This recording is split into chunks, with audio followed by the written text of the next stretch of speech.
Unusual wisdom from small things. Kani ba ang talagsaon nga kinaadman o kahibalo o kaalam gikan aning mga gagmayng mga matang o gagmayng mga butang. Ang atong pagpapalandong makita nato in the book of Proverbs 30:24 to 28 ug sundalan ko ninyo sa ilong.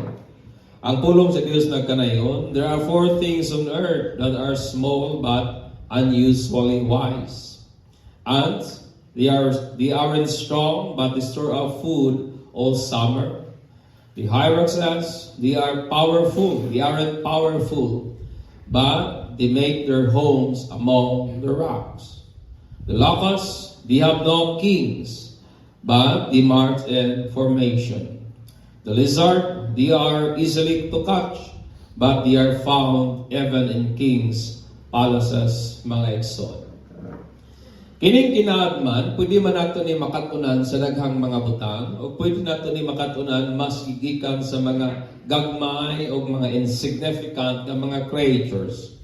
Nga sama sa gingon ni Agor, sama sa ants, kaning hyraxes o kaning mga honey badger na naagapuyo sa mga kabatuan or locusts o lizard, mga igsoon. Kung imong pamalandungan ang kinabuhi, kung imong lantaon ang gagmayng mga butang, kung imong yung sudugon, nabay kay makatunan, di ba? Kung lantaon imong mga manok, you will learn something from them. Kung imong sudungon ang mga langaw, you will learn something from them. Kung imong sudungon ang wati, I believe na yung kay makatunan, gikan usab nila. So, sa pagpamalandong ni Agur, gikan aning small things, nga iyang isulat, ug mo aning butanga, ngayon pa niya, kung atong pamalandungan o sumala siyang pagpamalandong, ingon pa niya, may talagsaon nga kinaadman o kaalam nga mahimong beneficial sa ato nga kinabuhi kung atong katunan kini, mga igsoon. Og niyaning mga mosunod nga mga butang regarding sa unusual wisdom, gikan aning upat kagagmayng mga binuhat sa Ginoo. Ang alamigas, ang hyraxes, ang apanapan, o ang lizard o ang butiki, mga igsoon. Una, in verse 25, it talks about sa ants o kining almigas. The wisdom of making the best of our temporal time. Ang Israel, my friend, na sila upat ka climate nga season, dili pareha sa ato nga duha lamang, ilaha upat, na ang spring, summer, autumn, and winter. Ang summer, o ang summer season, it runs from June to August. So, sunod sila sa tuwa bulan sa Hunyo, paingon sa Agosto, o kana nihit o usahay wak galit ulan gayon nga nagakahitabo. O ang ilang heat nga index mo sampak nga to sa 87 degrees Fahrenheit. So, pertig yung inita, mga igsoon. Ang summer usab is also called a harvest season. Mapun ang panahon nga mang-harvest sila. O kana nga mga harvest, it focus na to sa wheat, sa grapes, sa figs, o sa olibo, mga igsoon. O ang summer or harvest na season, usapot ka na ka-term nga nagdala o connotation sa butang that will not last long. So nagdala siya og panghuna-una kabahin sa mga butang nga dili gyud mudugay because it is temporal lamang gayud, mga igsoon. Ang summer sa Israel, mulas lamang siya for a very short period of time, pila lamang kabulan, June ngadto sa August. A period nga kining mga lamigas nasayod gayud pagayo, nga instead nga mag-take sila og vacation, instead nga magpahayahay sila, instead nga maglagaw-lagaw sila, ang ilang ginabuhat sa mga lamigas, they gather food as much as they can. Nagatigom silang pagkaon, taman silang mahimo. Tungod kay nasayod sila nga moabot na sunod kining ting-uwan. O pag-abot sa ting-uwan nga season, mahimong lisod para nila ang pag-gather o pagkaon, mga igsoon. Ang mga lamigas, do gagmay kaayo sila. Do small, very tiny. O insignificant, kung atong lantaw mo na bitaw, wa gipus ba, kay gagmay ba yan? But nagapossess sila og unusual wisdom. Nagabaton sila talagsaw nga kinaadman, which is a common sense of gathering food till the opportunity lasts. Kay na sila'y pagpanabot sa pagtigom ug pagkaon mintras napay kahigayunan sa pagtigom nga nagtudlo nato nga mga tao og usa ka practical nga lessons about making or doing the best of our temporal time. Sa pagbuhat ba sa pinakamaayo o labing maayo aning atong temporaryo lamang nga panahon o oras mga igsoon. Ang oras is life. Time is life. Mabitaw ng napakakaroon kay napakay oras. The moment your time will end, your life also will end mga igsoon. O kanang atong time is significantly fading. Kanang hinahinay yun nagakakunhod ba? And life is undoubtedly temporal. Kining atong kinabuhi, di yun nato ikalalis nga lumalabay o temporaryo lamang gayud kini. Tungod kay kitang tanan, mga finite lamang kita nga being, whose time on earth will soon end. Amen. Kining atong oras sa kalibutan, may sapuanan gayud kini mga igsoon. Ang oras, it comes from Greek word kairos, nga niyang kahulugan o portion time. Kahigayunan ba? That is the word kairos. Kahigayunan nga panahon.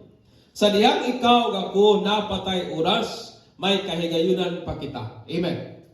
Sa diyang napatay time, napatay kahigayunan to take action on things that possesses significance and eternal value. Napatay kahigayunan sa pagbuhat sa mga butang nga naay meaning, sa pagbuhat sa butang nga naay kanang eternal or divine or langit nun nga katuyuan o bili mga igsoon. Sa Greek mythology, ang word nga opportunity gihulagway kana sa usa ka upaw nga tao nga nala may usang buhok ba, buktong buhok diri sa iyang atubangan nga gilubit o gi-enterla. O kung gusto nimo siyang madakpan, kinahanglan nga i-grabs nimo ang iyahang taas nga buhok sa atubangan. Nabay usa ka istorya kabahin ba sa usa ka batanong lalaki nga nanguyab og usapod ka dalaga o batanon pod nga bahay ba, no? Murag si Jason. Okay, Jason. So ang gibuhat sa amahan, iyahang isulayan ang sincerity sa mao nga lalaki. Kung tinuod ba gyud siya nga nahigugma sa iyang anak nga sa karabang gwapaha mga igsoon. O gisulayan sa amahan sa very simple nga task. Iyang ingon, hala naitulo ka kaba, tulo ka baka. O kaning bakaha, kinahanglan out of this tree, may usa nga mag-grab lang nimo ang iyang ikog, hala, tugutan ta kang panguyaban ang ako ang anak. So, pilay dagan sa istorya, sugot ang lalaki kay mao may kondisyon sa amahan. So, una niabot ang permirong baka na perting dakuha rin iso kay naong ba. Kaya itong manungay yun og naong. Muscular, dako kayo, taas og barog. Dabi ang lalaki kay naunahan man sa kahadlok.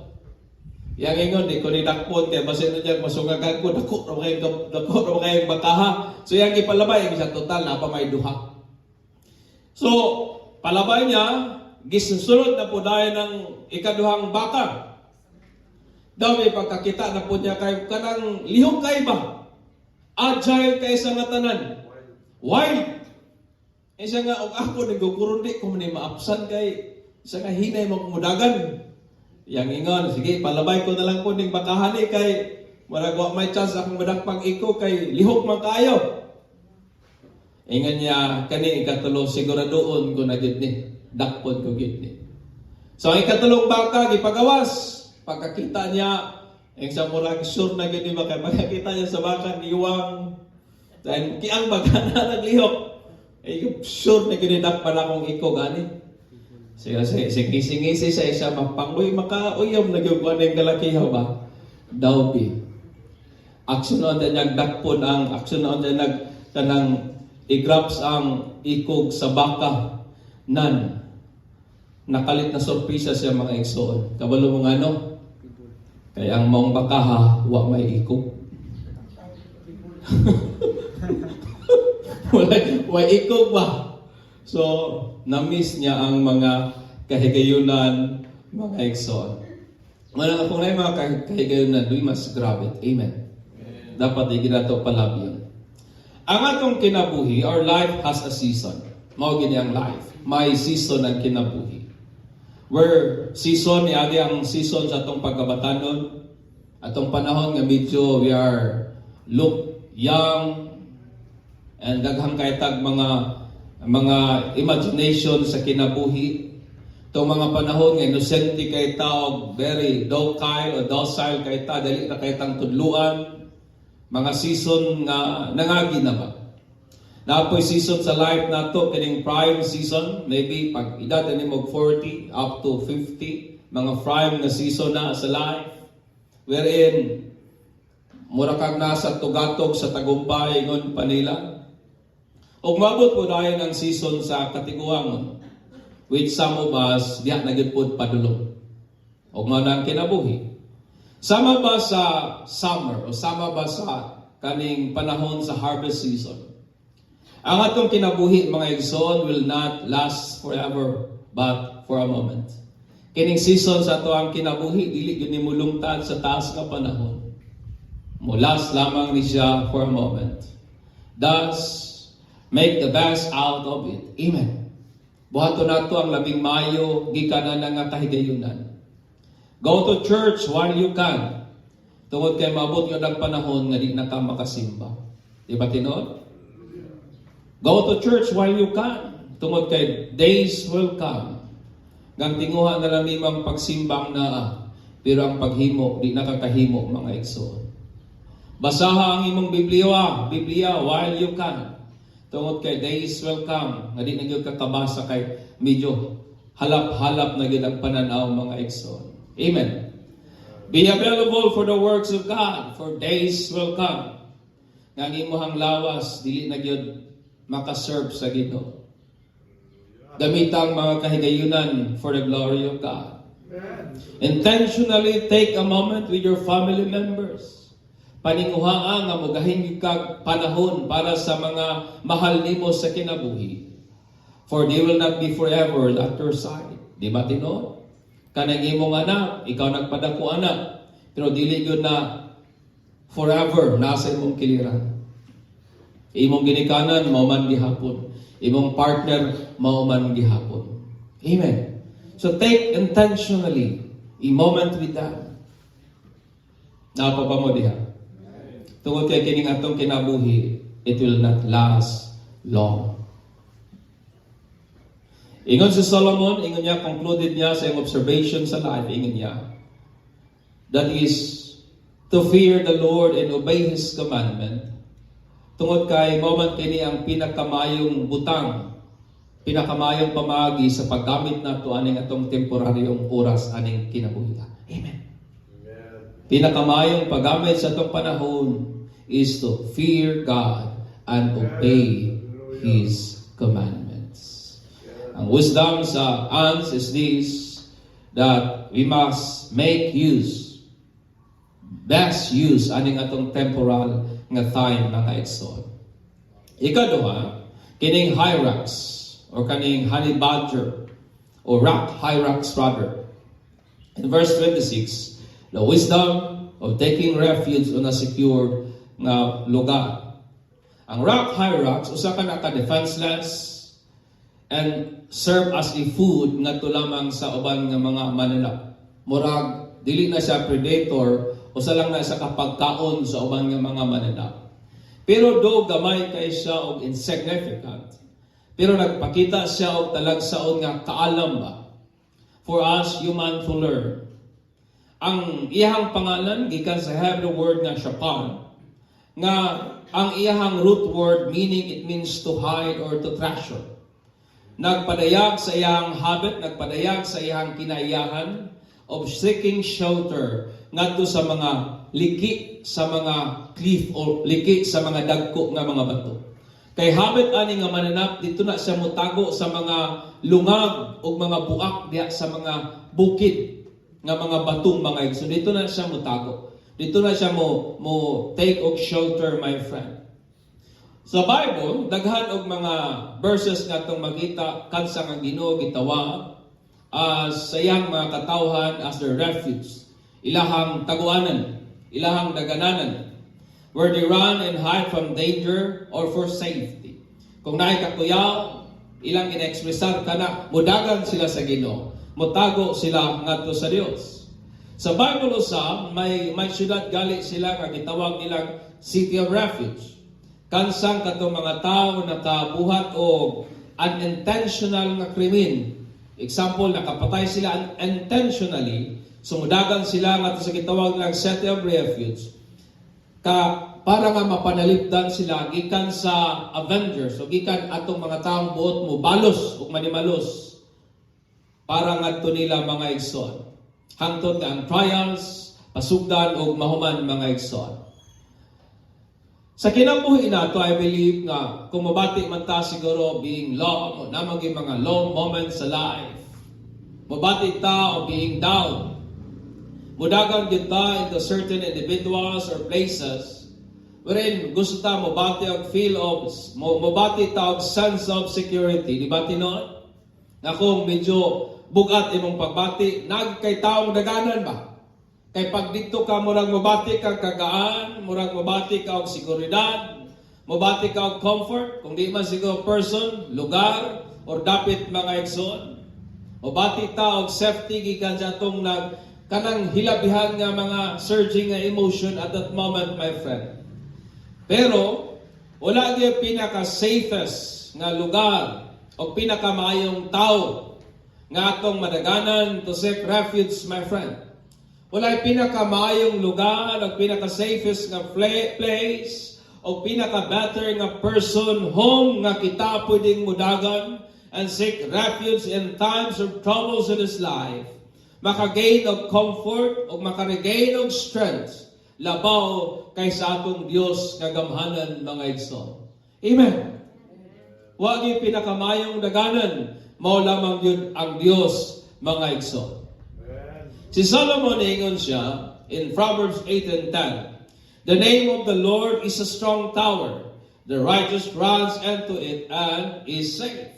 Gipakisama niya ang Dios sa lig-on nga tore. It talks about defense and protection. Nga kung mudagan daw kunutan dito niya, manan mahimutang safety o panalipdan yun niya mga igsoon. But the question is, how can we run and take refuge in the Lord? Unsa man ato pagdagan o pagtago nganha diha sa Ginoo? Dili sama sa hyrax nga literal mutago ngadto sa liki sa mga bato aron makalingkawas gikan sa mga predator, my friend. Si David ningon in Psalm 62:5-8. My soul, wait in silence for God only, for my hope is from Him. He only is my rock and my salvation. My stronghold, I shall not be shaken. The rock of my strength, my refuge is in God. Trust in Him at all times, O people. Pour out your heart before Him. God is a refuge for us. So ingon pa ni David, in what way nga ikaw ako mo take refuge ngadto sa Dios for safety, mo take refuge ngadto sa Dios for comfort, mo take refuge ngadto sa Dios for protection. Ingon pa ni David, mo ni atong buhaton. Ingon nga ang Dios mo'y bato sa atong kaluwasan. None mo take refuge ta ngadto niya by trusting Him at all times. Amen. Ang pamaagi sa atong pagdagan nga sa Dios to seek refuge gikan sa mga butang nga buot mo devour sa atong kinabuhi is to trust God at all times. O kanang all times, it includes maski sa pinaka-worst, pinaka-low, pinaka-mouth na moments sa atong kinabuhi. Amen. That's why in David, trust in Him at all times. Amen. We run to the Lord and take refuge kaniya sa dihang atong ginakatunan nga saligan siya sa tanang panahon sa atong kinabuhi. Amen. Ikatulo, the wisdom of pursuing say the same interest. The wisdom nga gikan sa lakas, my friend. Ang lakas usa na ka type sa grasshopper that is known for its swarming and destructive behavior in crops and economy. Mao na ang mahimo aning lakas o dulon kung sa Bisaya pa mga igsoon. Hibawan siya tungod sa ang swarming nga behavior kadi man ni mo atake nga usa duha. Swarm, baga gayud mga igsoon. O kanipot sila, they can produce rapidly creating a swarm. Dali kani silang mangitlog, dali kay musanay, dali mudaghan mga igsoon. Though they are tiny, gagmay kay ni sila, but great in number. Sa diyang ilang swarming field of crops, ang mabilin lamang twig and stick, kung ilahang agihan ang imong humay, alam ka, hasta gini mong luya, kawanin kay maharbis sunod. Kung agihan nilang imuhang mais, wag yung kay maharbis na sunod kay upawan, yun na nila mga igsoon. Ang usa ka lakas, candle damage, wa may mahimo ang usa ka lakas, ang usa ka dulon, wa man ay mahimo. Usa, duha, tulo, lima, wa na mahimo sa imong crops. Pero with great number, they are feared. Amen. Kung magngit-ngit na gali ang kanabitang magngit-ngit na ang panganod tungkol sa ilahang kabaga, murag makuyawan agad ang mga farmers diya na mga igsoon. Usa duha di sila kadlukan, pero with great numbers ginakadlukan sila mga igsoon. Though na sila negative na reputation tungkol sa ilang destructive lagi nga impact, yet ingon pa si Agor, nag-showcase sila og unusual wisdom, which is ingon pa niya wala gali sila hari, wala sila labaw, wala sila ulo-ulo, wala sila commander, yet the marks information. Ang bot yang pasabot, although wa sila king, ang wisdom nga ilahang gina-showcase, my friend, is this. The wisdom of pursuing the same interests, o ilahang gi-exemplified by having nga wala gali sila commander, but they move as one. Amen. Wa sila ilabaw, pero nagkasinabot sila. Wala sila ilabaw, pero nagkahiusa sila mga igsoon. Ingon nga mga magtutuo nga nagtuo diha sa atuang Ginoo nga mao si Jesus Christ. We also undergo sa usa lamang ka baptism. May one baptism lamang kita. May usa lamang kita kapag tuo, o ikaw ug ako, we belong to one body. Amen. Nabilong kita sa usa lamang kalawas nga mao ang lawas ni Kristo. O ikaw ug ako are assigned to sa local church where we can grow. Gi-assign ta sa Ginoo sa lokal nga mga simbahan aron dito ta magtubo, dito ta maghamtong sa atong pagtuo with few.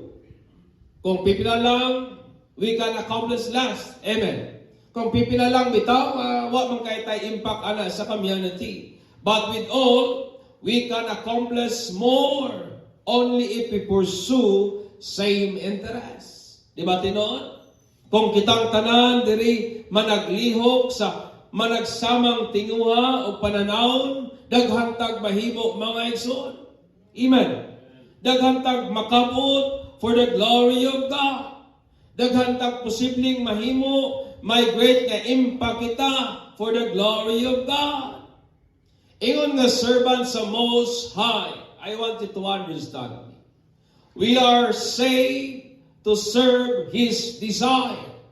Giluwas kita sa Ginoo para nga panerbisyuhan siya o aron nga buhaton o giserve ang iyang tinguha. We are saved to serve His desire. Amen. O ang tinguha sa Ginoo muna dapat ang mahimo natong interest. The desire of God muna mahimo natong interest tanan na mo'y mag-usa sa atuang mga interest, mga igsoon. Only if we are united in pursuing same interest, we can have significant impact, my friend. As a church, kung dili gyud united ang atong interest for the glory of God, maglisod ta og impact sa community kung hain ta gibutang sa Ginoo. Ang wisdom sa lakas is this. Mao nga magpursuta og managsamang interest. And the interest katong gina-pursue is not mine. Ang interest katong gina-pursue is not yours. Ang interest katong gina-pursue is the interest of our Lord, our God and King, Jesus Christ. Amen. Amen. Unsa man ang interest ni Jesus for you and I to live holy before Him. Unsa man ang interest ni Christ for you to walk blamelessly, uprightly, worthy of His calling.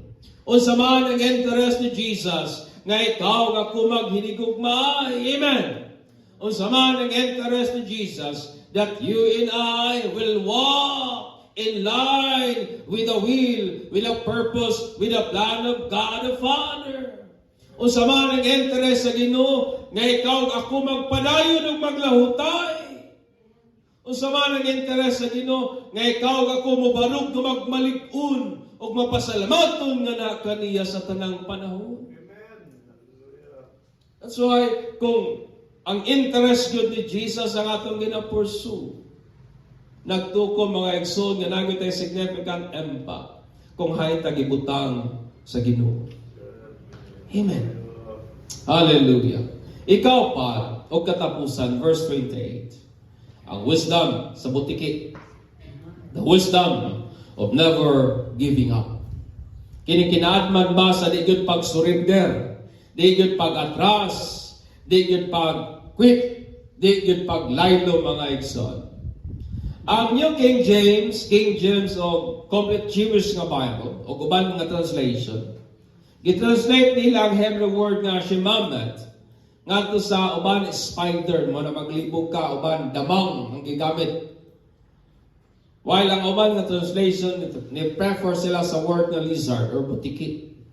Ang semamet is a kind of lizard. Usa na ka klase sa lizard, so butiki usa laman kana ka klase sa lizard, which gives us an idea about aning gamay nga creatures that can crawl nga pwedeng mo kamang diya sa mga pader nga nasa mga siling mga igsoon nga dali lamang dakpon sa kamot sa tao. Dali lamang i-catch, dali lamang dakpon by human hands mga igsoon. So tungod kay nga akong gigamit na translation yung living man, so mo prefer ko sa word nga lizard over sa word nga spider. So ang lizard usa kay small and insignificant pud nga creature and can be easily catched by human hand. Dali lang na nimong dakpon gawas kung di ka mahadlok og butiki, no? But regardless of its size, gamay man gyud ang butiki mga igsoon and insignificant kung imong lantawon, the lizard can be found even in king's palaces. Mo na ingon niyang core. Nga maski gamay kay sila, insignificant kay sila, pero kung madto ka sa palasyo sa hari, makita na nimo sila dito. Usa sa pinaka-expensive nga hotel sa tibuok kalibutan ang Royal Mansion at Atlanta sa Dubai. Kabalo mo pila presyo kada gabi? 5,926,000. So almost 6M ang usang gabi. Usa lang na kagabi ha. So hasta yung mahala mga igsoon. O ako nagtuo ko nga dihang napita makakita gihapon kag butiki. No, free accommodation. Way bayad. Nagpuyo sa usa ka hotel nga 6M ang usa ka gabi. Pagkano? Kini nga mga small creature, my friend, possesses an unusual wisdom. Na sila talagsaon nga kinaadman that despite sa potential nga danger of being catched, dili baya sayo ng ilang kinabuhi kay pwede baya sila lastikuhon sa mga bata, pwede sila hapakon, pwede sila labayan, pwede sila i-catch by human hands, pwede sila i-trample down at sa floor o tamakan. Pero ang lizard, my friend, never gives up of reaching maski ang palasyo sa hari. Ang lizard, mga igsoon, is a tenacious and resilient creature. Kani bitang di gyud kabalo mo give up ba? Kung sa ato nga termino gahig ulo ba, Bisag kung saan mo badlong, mo padayon, gihapon. Bisag kung saan mo saway, mo padayon, gihapon may kinahiyanan ng lizard. And they are resilient. Bahala kung sa'yo may tabo, maputla naman silang iko, they will move forward, mga igsoon. And giving up is not on its menu. O kining term nga pag-surrender, wala na sa bokabularyo aning butiki. May na imong tapat, nga kung surrender ka, na ba? Kung surrender ka, may pang butiki ni mo. Di ba tino? If we give up so easily, mas maayo pang butiki nato kay kining butiki di gyud mo give up, di gyud mo surrender, dili gyud mo atras, mga igsoon. Understand me. Ang atong future nga salvation kay ang estado ang kahimtang sa atong salvation past, present and future. So dihang gi-justified ka, that is a past tense sa atong salvation. Sa dihang gina-sanctify ta, that is the present tense sa atong salvation. Sa dihang i-glorify ta po, mo ng future tense sa atong salvation, mga igsoon. So ang atong future nga salvation is nearer than when we first believe. Nagkaduol ta, o ang pagbalik sa Dios mas nagkaduol na kaysa katong una kitang nagtuon niya, mga igsoon. Ang atong present suffering, ingon pa ni Paul, is not worth comparing to the glory that awaits us. Di na makatumba sa himaya nga nagpaabot nato, diha kang Kristo nga mo'y tinuod o matinud-anon, mga igsoon. Sama sa lizard who never gives up, let us possess sa maupod nga kinaadman of never giving up. Amen. Magbatun usab kita sa mga kinaadman nga dili gyud mo surrender, dili gyud mo give up, dili sa mga habit that only brings chaos and troubles over our lives. Nga kung naman tay aspekto nga dili ta mo give up, dili atong mga gawi o mga practices nga nagadala lamang kadaot sa atong kinabuhi, mga igsoon. Apan niatong pagtuon nato sa atong pagkamatinud-anon, pagpanerbisyo o sa atong commitment nganha og iya gyud sa Dios o ingon man sa atong isig katawo, mga igsoon. Nayon sa ka-quote na nag-ingon, it won't happen overnight. But if you quit, it won't happen at all. Di ba tinuod? Nga, kung naman tayo mga butang nga ginadesire, maghago, mangyud ka na, imo man ang trabahoon, pero dili na mahitabo sa usang gabi lamang. Pero kung mo surrender ka, dili o dili na gid na mahitabo, mga igsoon. Kung dili man ta mo give up sa atong mga pangandoy, I believe sa mubas na tayo mga dreams, na tayo mga ambition sa kinabuhi. Ambition siguro nga makato sa gawa sa nasod, ambition siguro nga makatukod og balay, ambition siguro nga mapadako ang negosyo guban pa. Kung dili manggali ta mo give up o mo surrender sa atong mga yutan-on nga mga danggog pangandoy, nga kanang tanan momentary lamang, nan mas wiser, mas mangyalamon nga dili ta mo give up sa atuang pagtuo tungod kay kana may eternal nga reward, mga igsoon. Amen. Kung dili magali ka mo give up sa imong yutan-on nga danggo, mas dili unta ta mo give up aning atuang tinguha nga iguban ang Ginoo. Tungod kay may eternal nga value, may eternal nga reward kini, mga igsoon. So ang butiki, it teaches us this wisdom. O kung sa kana nga kaalam, the wisdom of never giving up. Amen. Ilingan na imong tapat, tanaw na ko ng murabag butiki.